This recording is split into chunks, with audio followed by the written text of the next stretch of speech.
is Dr. Amy Braun, and my pronouns are she, her, hers. And I'm the Global Communications Lead for a luxury German car company. Networking. I cannot overemphasize the importance of networking. So when I was on the job market, I talked to anyone and everyone who seemed like they were doing something cool. They unfortunately don't make job descriptions that are tailored to PhDs, in the communications field. So as much as I would have loved to have seen a job description that said, looking for a German expert who, has a playful writing style and also, happens to be an expert in obscure 19th century literature, that would have been great. But believe it or not, I never happened to find that job ad.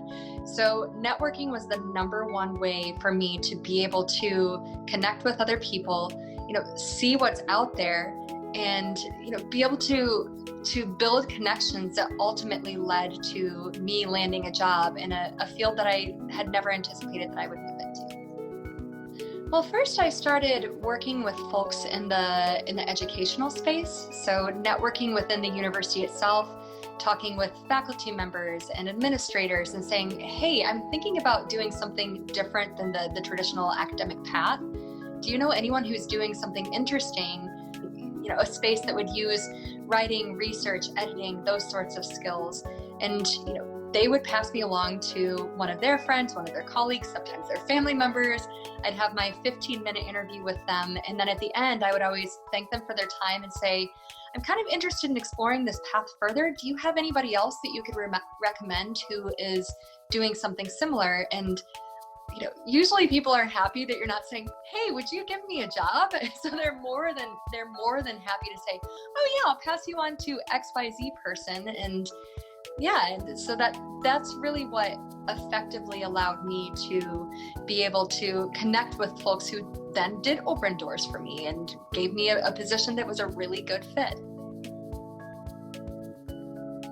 Be specific, be concise, and be brief. 2 minutes to read is a really good rule.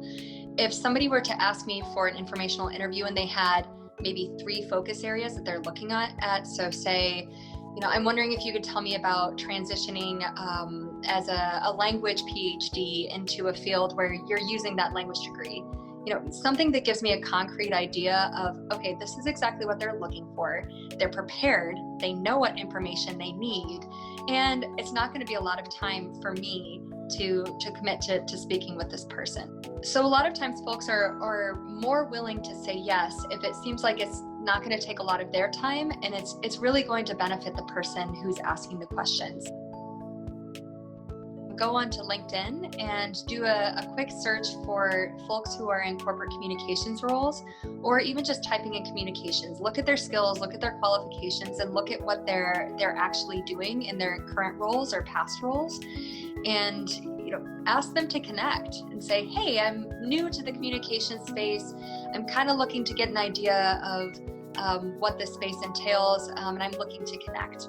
Thank you for connecting, and leave it at that.